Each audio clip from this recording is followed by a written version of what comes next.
Good evening. I'd like to call to order the February 6, 2025 Matthews County School Board public hearing for the 2025-2026 operating budget rescheduled from January 28, 2025. Would we all please rise for Pledge of Allegiance? I pledge allegiance to the flag of the United States of America and to the republic for which it stands, one nation, under God, indivisible, with liberty and justice for all. Many people going ballistic on television. People are so stupid. We don't have, Ms. Morgan, we don't have roll call on the agenda. Okay, we'll go straight into item number 2 with Dr. Daniel presenting a review of the 2025-2026 operating budget for Matthews County Public Schools.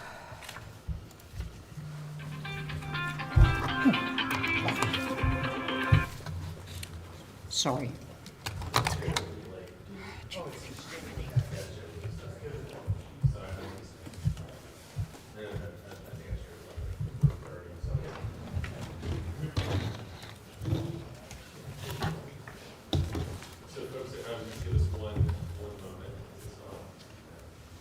Maybe two. Oh, now it's on.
I was just making sure that it went through.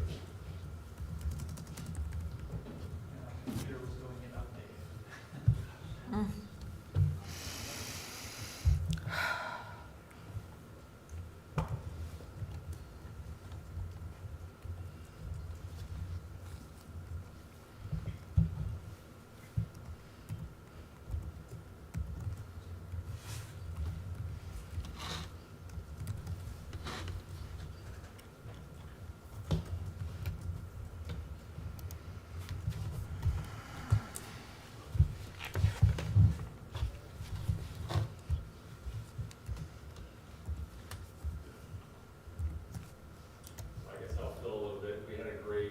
Civic and community organization tour today.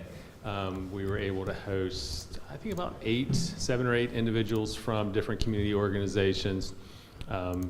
Principals did a fantastic job of helping lead the tours in each of the schools. We spent probably about 45 minutes or so in each of the schools, walking through the hallways and observing classes in session and poking into different CTE classrooms and the gym and the library here at the middle school. So I think everyone enjoyed their time and got an opportunity to ask questions and see our school facilities up close and in person. So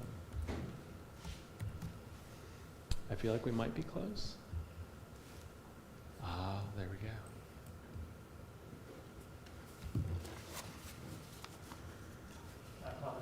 No, I sent it over late, so I should have given you a heads up when I got here. So my apologies.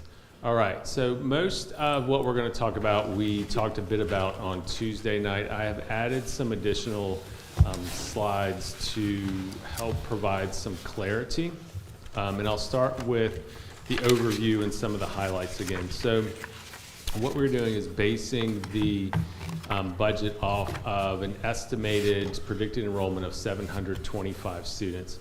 As a reminder, this year we're working off a budget of 760 students.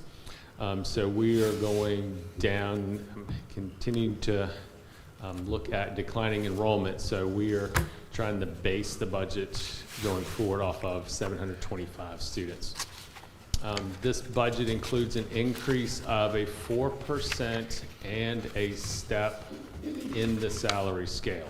So each employee would move one step and the entire scale would then increase 4%. It absorbs the anticipated health insurance increases. And a reminder, we don't know exactly what those health insurance increases are going to be yet. We are expecting those probably in a week or two. We've gotten kind of rumors and, hey, we're hearing this, we're hearing that, but we don't have an official number or an official percentage of what we anticipate the health insurance increase to be. Last year, the increase was fairly minimal. I think our Anthem was 0, and I'm pretty sure Centera was like 5%, somewhere around there in the 6% range. I don't think we're going to be that lucky this year. We're budgeting 8%, but it could end up being around 10 to 12. We don't know yet.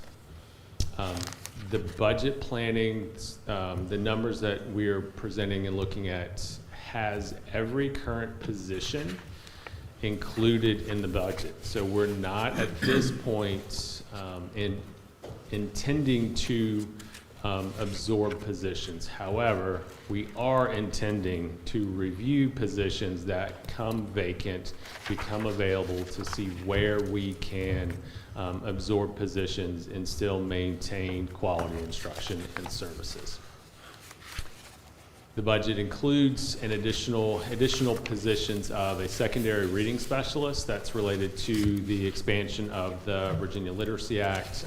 It includes the addition of a teacher/athletic trainer. We've been without an athletic trainer at Matthews High School for several months.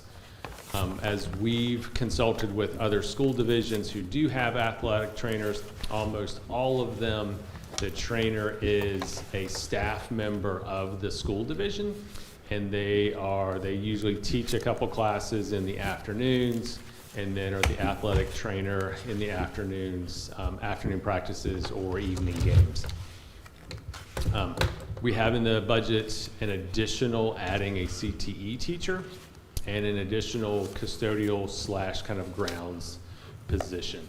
So the CTE teacher is not earmarked to a specific category area. We've had conversations about, obviously on the board, about is it an auto teacher? Is it, I think the high school has interest in a business teacher. Do we have a business teacher here at Thomas Hunter, and look at other options? So it's basically, we know we need to offer more CTE, career and technical education opportunities, but sometimes we have to offer the classes where the licensure exists, and finding that person, finding a person who teaches CTE is difficult, but it's a needle in a haystack when you're looking at a one very specific sort of CTE endorsement. So we're budgeting for opening it up as a CTE teacher at this time. Again, some more budget highlights. The board had asked early on to have an idea of what does a 1% increase in salary look like, a 3% and a 5%. So those figures are broken down. So it's salary and benefits. That's what a 1% across the division. And again, every step is 1%. So that's kind of what a 1, a 3, and a 5 looks like. We've had lots of conversations about the maintenance departments, consolidating the maintenance departments. So as the current MOU exists and our conversations with the county exist, the things that will move over to the county would include our utilities costs. So that's our electric bill, HRSD, heating oil, propane, et cetera, salary and benefits from our maintenance employees, some of our existing service contracts, and materials and supplies. Part of the MOU does not include fire security. So we have existing fire contracts, maintenance contracts with our fire system. That would stay with the school division. Current contracts regarding our security system, or the door locks and the alarms and things along those lines. Those are also separate contracts that would remain with the school division and would need to stay with us. Again, the other things that includes are kind of insurance on vehicles, insurance on various other things, and our gas and diesel costs. Okay, so this is a new slide from, that is a slide that is new from our Tuesday night meeting. So what I'd asked Miss Lau to pull together, and she worked to pull all these pieces together, is a list of every addition and the associated cost with that addition. So what you see up there, so the reading specialist that we talked about, CTE, custodial and grounds, teacher athletic trainer, we've also budgeted for an additional teacher assistant. So those projected salaries are listed up there. In previous board meetings and conversations, there was a request for an increase in CTE consumables. So that's an increase of $20,000. There are increases for travel and conferences for general school board, materials and supplies for school board, a slight increase for that, traveling for central office, transportation purchase services. So if we've got to have tow trucks and things along those lines, security services. It was also highlighted on our Tuesday meeting a question about the increase in the social worker line item. That is reflected there, moving that individual from a 10-month contract to an 11-month contract. What we are then anticipating, the increase, an 8% increase in our health insurance costs. That's $153,000. Like our health insurance costs the division about $1 million a year. It's pretty close to $1 million a year. What the increase of a 4% plus a step looks like, we are anticipating increases to our regional special education partnership with other neighboring school divisions. The next line is $1,000 per school for school-based conferences and trainings. One of the things we're looking at is having the principals and building leaders make decisions on, they have a certain amount of money that they can then allot for teacher conferences. So not every conference request needs to come through the school board office. Principals have some designated funds where they can direct and utilize for their teachers to, at that level, approve for conferences and trainings and stuff. Or if they need to bring somebody in that is specific to that school, they have a school-based fund for that professional development. There's a request for additional clinic supplies. They were running through supplies like mad out of our clinics, so there's a bump for each school clinic, an increase in our cafeteria transfer line, and food service software. So the software costs continue to go up.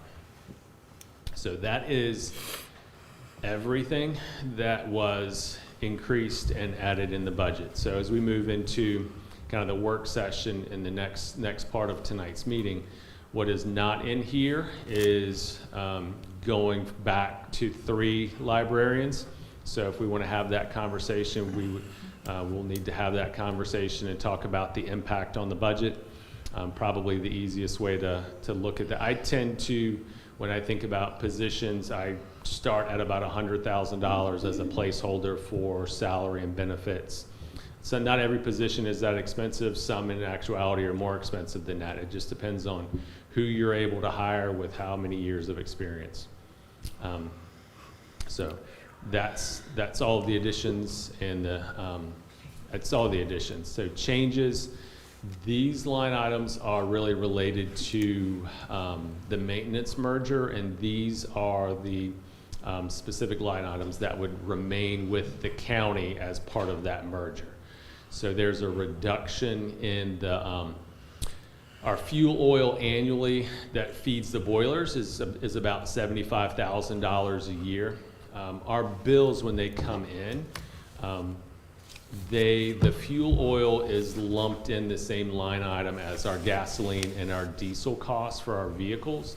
So the $75,000 it's a reduction in that line item, and it's related to that cost. So we'll still have to keep a fuel or heating oil kind of line item. I think it's mislabeled. I think Ms. Lau was working on correcting the labeling, so it's more apparent as to what it's for. But we're reducing that line item by about $75,000 because the fuel oil expenses will go over to the county. It also is the maintenance management, that's salary, utilities, materials, supplies, that $539,000. That's the bulk of it. That's contracts. A lot of that is Dominion Power. A lot of that is propane and HRSD. So that's a lot of the operations costs. And then that bottom line is support staff. So that's ancillary, other employee in that department, along with some of the contracted purchase services. So where we've got maintenance contracts or lease agreements, things along those lines. Or when we have to sub out, say, for a plumber or a licensed electrician or things along those lines. Those are the line items that are used for those costs. Overview on the funding sources. This is the same as we talked about Tuesday night. So I'll back up. So for your information, the sum total on this addition, on the additions, is approximately, it's just under $1.2 million, which is a lot.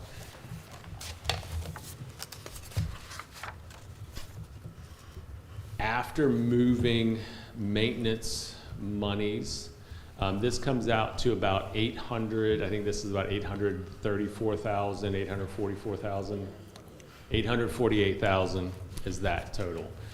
So what it ends up looking like is an increase to our budget of $283,669.50, but in full disclosure, it's because we're keeping 843,000 with the county, and we're still increasing over that. So we're going from, overall, we're going from a budget of about 17.7 million to an ask of an operating revenue budget of about $18 million. Late this afternoon, we received the impact from the House budget and the Senate budget out of the General Assembly. A quick glance, I think one side had additional funding for Matthews, one side had a reduction in funding for Matthews. So we will see what those two versions end up looking like. And I need to spend a little bit more time deciphering the spreadsheets to make sure that I'm interpreting them correctly. But yeah, so there's about, it appeared to be about a $200,000 difference between the two proposed budgets. So again, one had us going up a little bit, one had us going down a little bit. The piece where I really have to investigate is, I think that's for this year and then next year. So yeah, so the budget can be adjusted for this year and impact us this year. But I spent 5 minutes looking at both, just trying to glance at the numbers. So we'll dig into that a little bit more. Okay. And I'll give you more accurate information. What we're looking at in terms of expenditures, kind of overall, again, this is the same slide from Tuesday night. So again, it looks like it's just a 1.6 1.6% increase, but in actuality, the request is more than a 1.6 because of the amount that, because of the maintenance merger, would remain with the county. And this is same slide from Tuesday night, kind of breaking out the different departments, the different kind of line items related to what would remain with the county and the total for that.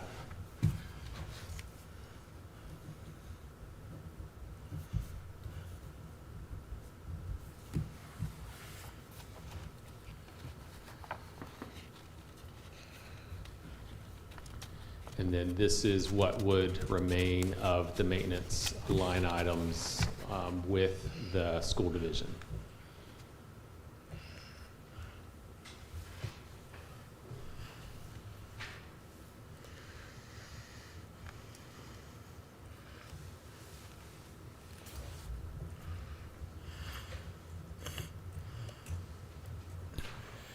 And again, we can go through the local composite index and some of those slides again if folks are interested in that kind of historical perspective on our local composite index and the impact that that has. In those two budget sheets that I was just referencing, I compared us to neighboring school division that I'll remain nameless, but roughly the same size, same geographic area. But because of the difference in the local composite index, they receive approximately $2 million more, or they would under the proposal, an additional $2 million over what is projected in state money to come to Matthews. So that's, I could do a lot with $2 million. Class size ratios, again, we've kind of gone over that. I think the big piece, as we're thinking about making decisions on staffing models for next year based on enrollment, it's going to come down to, or a big piece of it will be wrapped around class sizes and what our comfort level is with class sizes and the resources, the additional resources that we are deploying to classroom teachers and to students. So it looks at class size, but it's also looking at what are the other licensed positions that we have in support of classroom teachers and how the benefits that those positions are providing in terms of training for teachers, in terms of implementing the Virginia Literacy Act, helping teachers implement changes to our math curricula, to our we are expecting social studies curriculum changes coming down the pike. So helping our teachers navigate those changes, providing support for those. So those are the various positions that we have to look at and make sure that we're still staffing our schools, not just to directly impact kids, but we have to have staff positions that are going to impact and help train and develop our teachers as well to provide the very best instruction for our students. So all those become questions that we begin asking as folks are leaving, and what do we have to have? Are there places where we can shrink a little bit based on enrollment? Are there changes that we can make to the master schedule that help us deploy the adults in a different format and still serve kids and keep class sizes at the level that we want them? So again, all questions that we'll continue to ask all spring and probably into the summer as well. Review of kind of homeschool. So we've been working with a relatively large homeschooling population in Matthews for quite some time. But again, I'll state that Matthews is not unique in this region for the percentage of our students whose families elect to homeschool. It's a popular option, a successful option for a lot of families in this region, and so that's why they select that. Again, an overview in terms of our staffing ratios and staffing from last year, and these numbers were pulled from the fall, so these were pulled for the October joint meeting. So The 23-24 numbers were pulled from October of 23. The column on the right was pulled from October of 24. So at that time, we were about 20 fewer positions employed by Matthews County or on our payrolls. And again, that's full-time and part-time staff. Salary comparison, again, that was done fall of 23, and the gap that existed from Matthews teacher salaries to some neighboring school divisions. And then how that closed by the fall, or how we were able to shrink some of that gap going into this school year.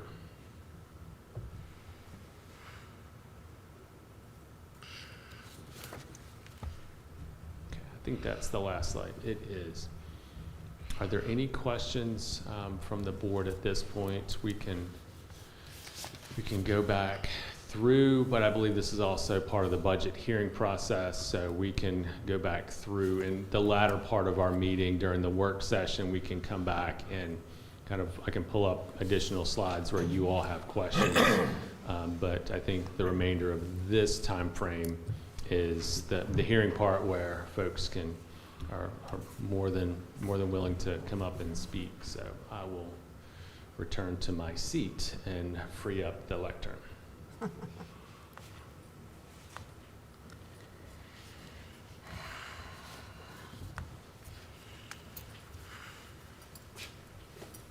All right, we will move into public comment, then item 3.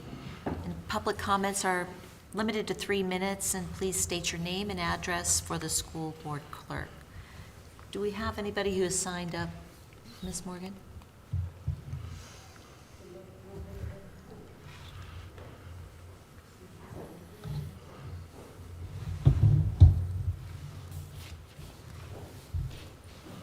Nobody has signed up to speak. Is there anyone who would like to speak at the podium at this time? All right. There being none, board members, do you have any comments or questions for Dr. Daniel at this point, or if you'd like to hold them until we move into the work session? I'd like to hold until we do I the did, session. I would too. All right. Well, if there are no comments or nothing left, Dr. Daniel, thank you so much for that presentation, and this meeting is adjourned.